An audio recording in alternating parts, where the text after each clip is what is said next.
प्यारे विद्यार्थियों, छोटे भाइयों बहनों,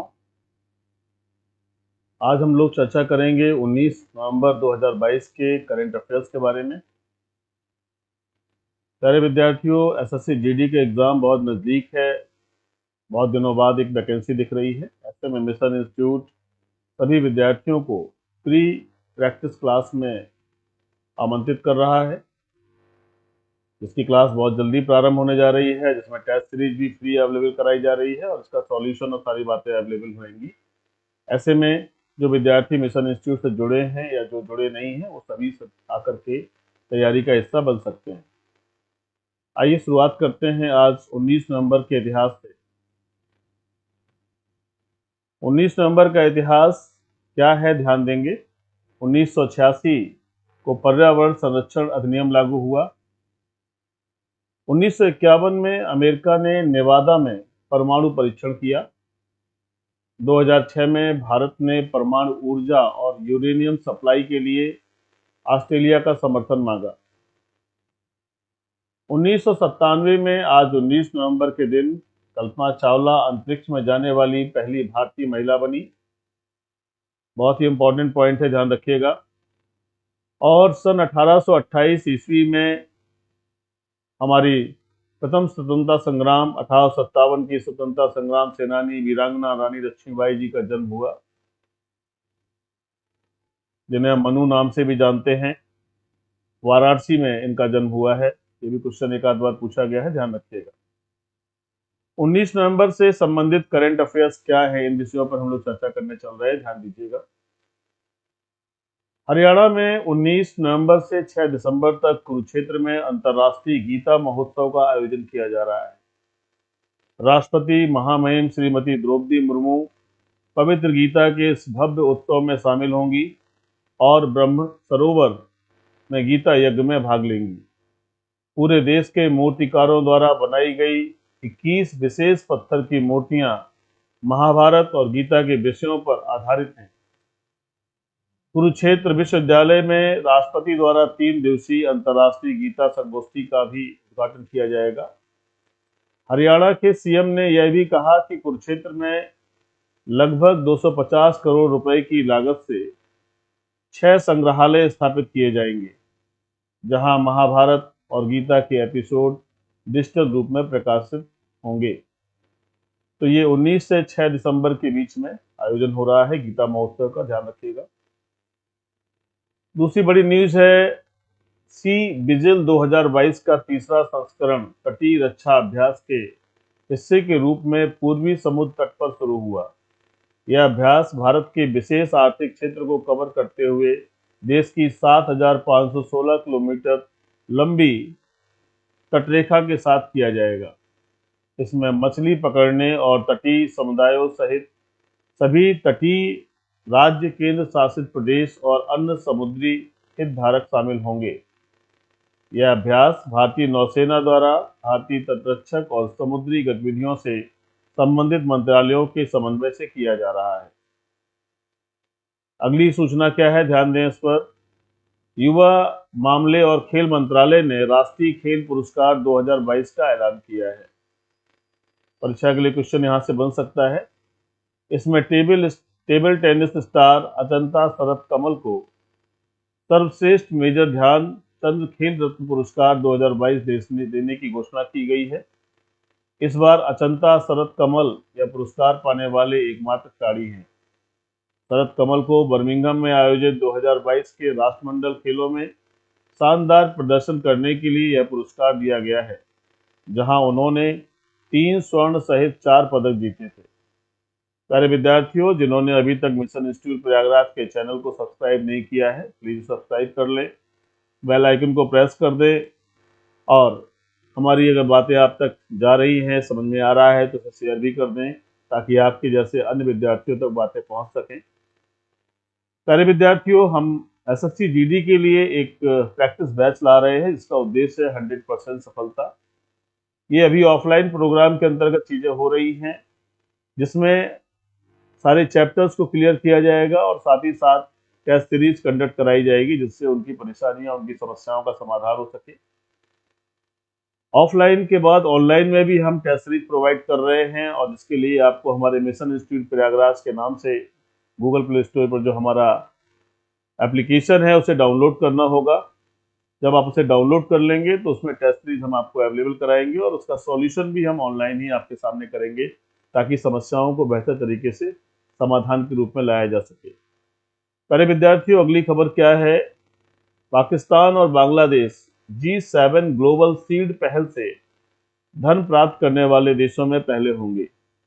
G7 ग्लोबल सीड पहल का उद्देश्य जलवायु आपदाओं से पीड़ित देशों को धन उपलब्ध कराना है। ग्लोबल सीड का समन्वय G7 अध्यक्ष जर्मनी द्वारा किया जा रहा है। इसका उद्देश्य बाढ़ या सूखे के बाद जलवायु संवेदनशील देशों को बीमा और आपदा सुरक्षा निधि के लिए तेजी से पहुंच प्रदान करना है। आपने देखा है, इस दौरान पाकिस्तान बहुत बड़ी बाढ़ की आपदा से परेशान रहा है। हजारों करोड़ रुपए की संपत्ति नष्ट हो गई और करोड़ों लोग विस्थापित रहे हैं। इसलिए इस बात को ध्यान रखिएगा कि G7 ग्लोबल सीड ये एक इम्पॉर्टेंट पॉइंट है आपके लिए परीक्षा के दृष्टिकोण से। आइए एक अगली महत्वपूर्ण खबर पर चलते हैं। आज 19 नवंबर के दिन रिलायंस इंडस्ट्रीज के चेयरमैन मुकेश अंबानी ने भारतीय बड़ी डील हासिल की है। चेन्नई में रिलायंस इंडस्ट्री देश का पहला मल्टी मॉडल लॉजिस्टिक पार्क बनाने जा रही है। इस अत्याधुनिक फ्रेट हैंडलिंग फैसिलिटी में कई तरह के ट्रांसपोर्ट के एक्सेस होगा और इसे 3 चरणों में बनाया जाएगा। इस प्रोजेक्ट को Reliance industry public private partnership के तहत बनाने जा रही है। इसकी कुल लागत करीब 1424 करोड़ रुपए होगी। इसमें करीब 783 करोड़ का निवेश रिलायंस करेगी। परीक्षा के लिए एक इम्पॉर्टेंट न्यूज और ध्यान देंगे।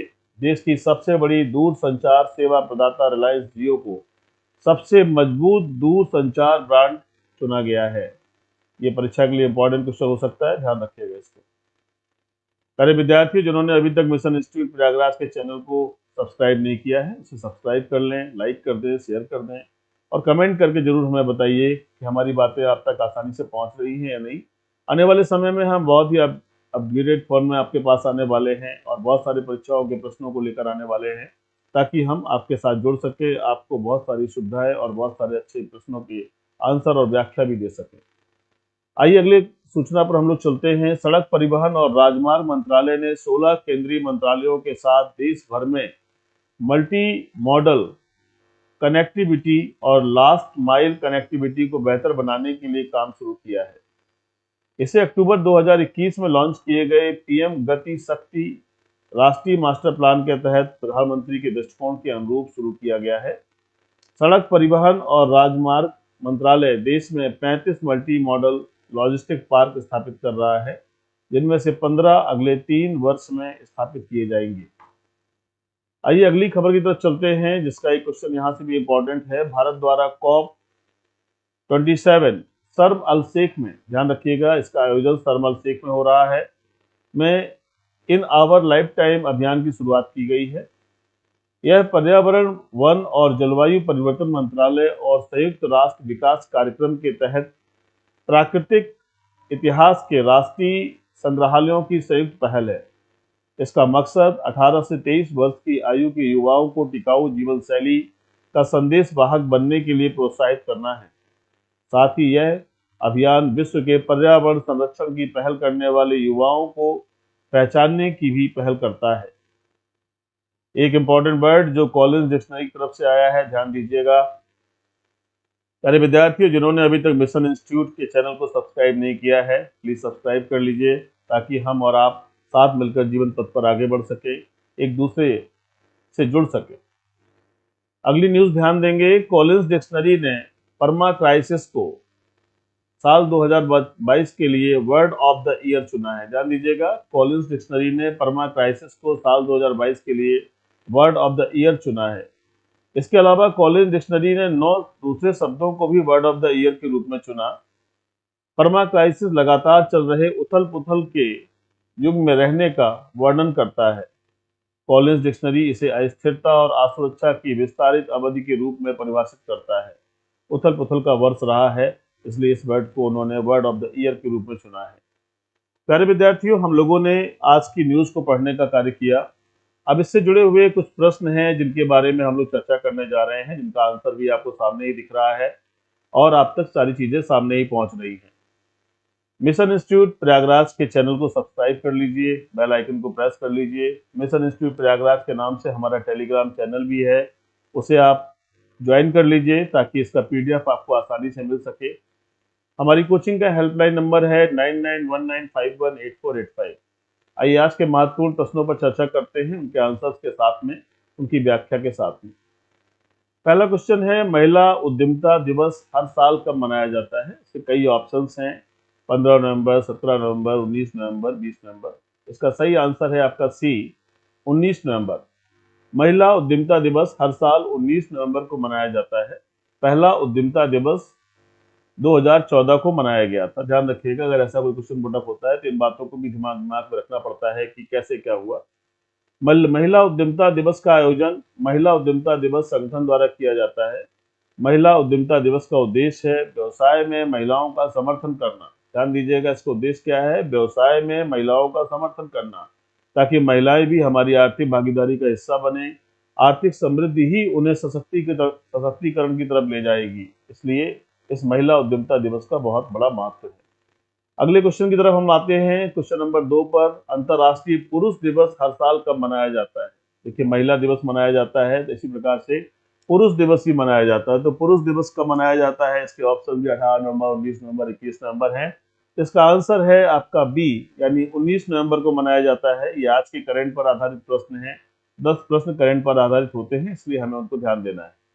विश्व स्तर पर पुरुषों के महत्व को बताने और समाज एवं परिवार में सकारात्मक बदलाव की कामना के लिए हर साल 19 नवंबर को अंतर्राष्ट्रीय पुरुष दिवस मनाया जाता है।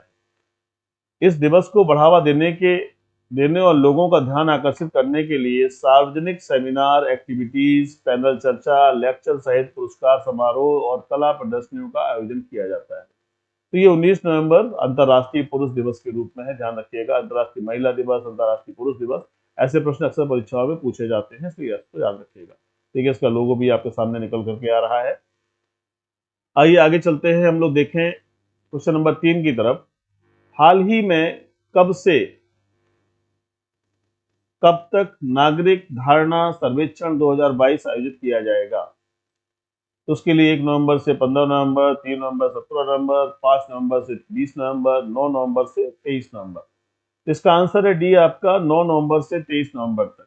ये आज की करंट पर आधारित प्रश्न है, इनको बिल्कुल दिमाग में बैठा लीजिए, एक बार पढ़ लीजिए, अपने आप परीक्षा के दौरान सही आंसर ही निकलेगा। हाल ही में 9 नवंबर से 23 दिसंबर तक नागरिक धारणा सर्वेक्षण 2022 आयोजित किया जाएगा। नागरिक धारणा सर्वेक्षण ईज ऑफ लिविंग इंडेक्स के हिस्से के रूप में आयोजित किया जाता है। इस सर्वेक्षण से प्राप्त डेटा का उपयोग सरकारी प्रशासन द्वारा नागरिकों की राय में अंतर्दृष्टि प्राप्त करने और शहरों में सेवा वितरण और शासन में सुधार के लिए किया जाएगा।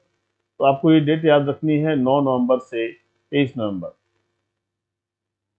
आइए नेक्स्ट पॉइंट पर आते हैं। ICC men's T20 world cup 2022 player of the tournament के रूप में किसे चुना गया है? ऑप्शन है विराट कोहली, सेम करन, सूर्य कुमार यादव, जोस बटलर। देखिए, इसका आंसर है बी, सेम करन। इनका चेहरा भी आपके सामने आ रहा है, देखिए, इंग्लैंड टीम के खिलाड़ी हैं। आईसीसी पुरुष T20 में शानदार प्रदर्शन के लिए इंग्लैंड के सैम करन को आईसीसी पुरुष T20 विश्व cup 2022 player of the tournament चुना गया है। करन ने इंग्लैंड को ट्रॉफी दिलाने में बड़ी भूमिका निभाई थी। वह डेथ ओवरों में एक प्रमुख गेंदबाज के रूप में उभरे हैं। अगला क्वेश्चन ध्यान दीजिएगा, क्वेश्चन नंबर 5। विश्व शौचालय दिवस प्रतिवर्ष कब मनाया जाता है? देखिए, पुरुष दिवस भी मनाया गया, शौचालय दिवस भी मना दिया गया। तो ये डेट दोनों की याद रखिएगा, पुरुष के साथ शौचालय, दोनों बातें याद रखेंगे कि पुरुष दिवस अंतर्राष्ट्रीय कब है, 19 नवंबर, और विश्व शौचालय दिवस प्रतिवर्ष कब है, 19 नवंबर। इसका आंसर है 19 नवंबर। अंतर्राष्ट्रीय स्तर पर लोगों को शौचालय के महत्व को समझाने के लिए हर साल विश्व शौचालय दिवस मनाया जाता है। विश्व शौचालय दिवस की स्थापना 19 नवंबर 2001 को सिंगापुर के एक परोपकारी व्यक्ति जैक सिम द्वारा विश्व शौचालय संगठन की स्थापना के द्वारा की गई थी। हालांकि बाद में इसे 2013 में संयुक्त राष्ट्र संगठन द्वारा आधिकारिक तौर पर संयुक्त राष्ट्र विश्व शौचालय दिवस घोषित किया गया। तो ध्यान रखिएगा, एक व्यक्ति जिसकी सोच बड़ी थी कि शौचालय सुविधाएं कैसे जन सामान्य तक प्रॉपर जाए और इसके लिए हम कैसे लोगों को जागरूक करें, तो उन्होंने इसकी शुरुआत की।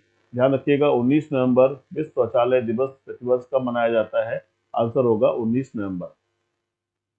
आइए अगले प्रश्न पर आते हैं और अगला प्रश्न है हमारा, मेजर ध्यानचंद खेल रत्न पुरस्कार 2022 किसको प्रदान किया जाएगा?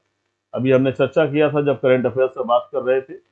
इसका आंसर है पहला, शरद कमल अचंता।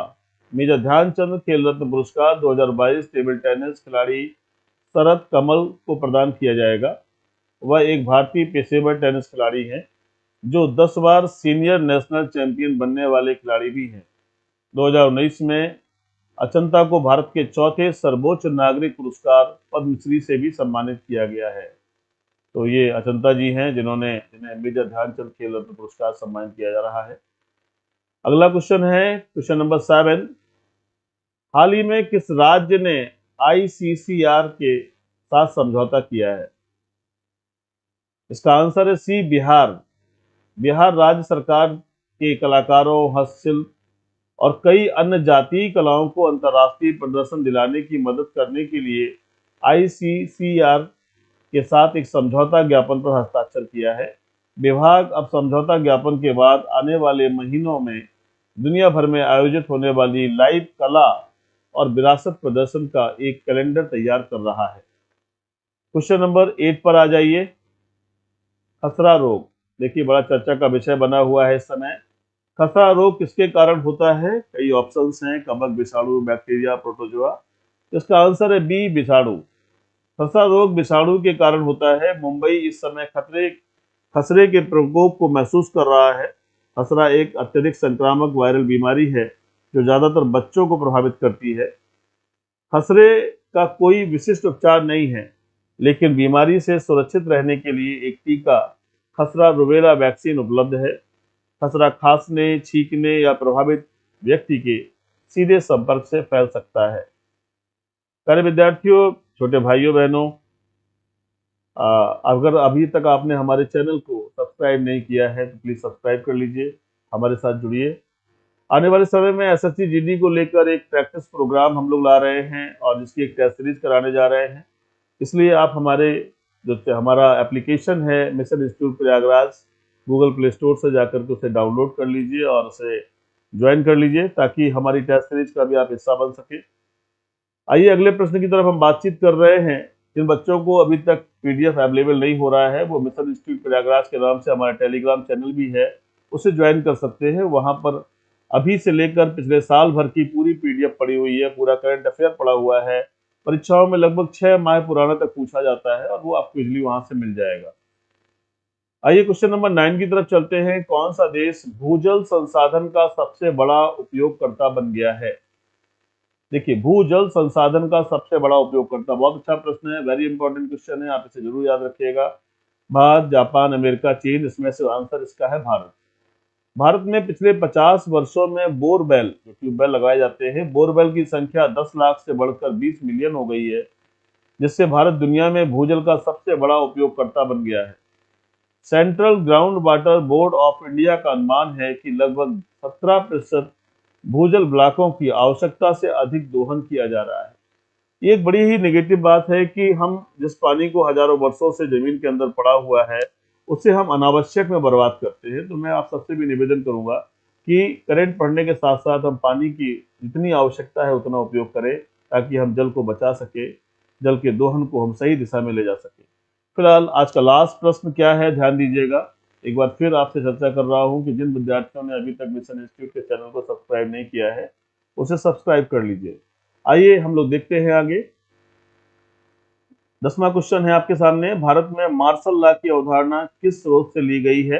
सोवियत संघ के संविधान से, भारत सरकार अधिनियम 1935 से, वाइमर संविधान से, अंग्रेजी आम कानून से। तो इसका आंसर है डी, भारत में मार्शल लॉ की अवधारणा अंग्रेजी आम कानून से ली गई है। हालांकि मार्शल लॉ को भारतीय संविधान में कहीं भी परिभाषित नहीं किया गया। यह उस स्थिति को संदर्भित करता है जहां किसी देश की न्याय व्यवस्था को सेना अपने हाथ में ले लेती है। तो ये देखिए मार्शल लॉ की कंडीशन है। प्यारे विद्यार्थियों, अभी तक जिन विद्यार्थियों ने मिशन इंस्टीट्यूट प्रयागराज को सब्सक्राइब नहीं किया है या जिन्होंने मिशन इंस्टीट्यूट प्रयागराज के चैनल को ज्वाइन नहीं किया है, तो वो लोग ज्वाइन कर लीजिए ताकि आने वाले समय में हम आपसे जुड़ सकें, आप तक अपनी बात पहुंचा सकें और आपकी सफलता में सहायक बन सके।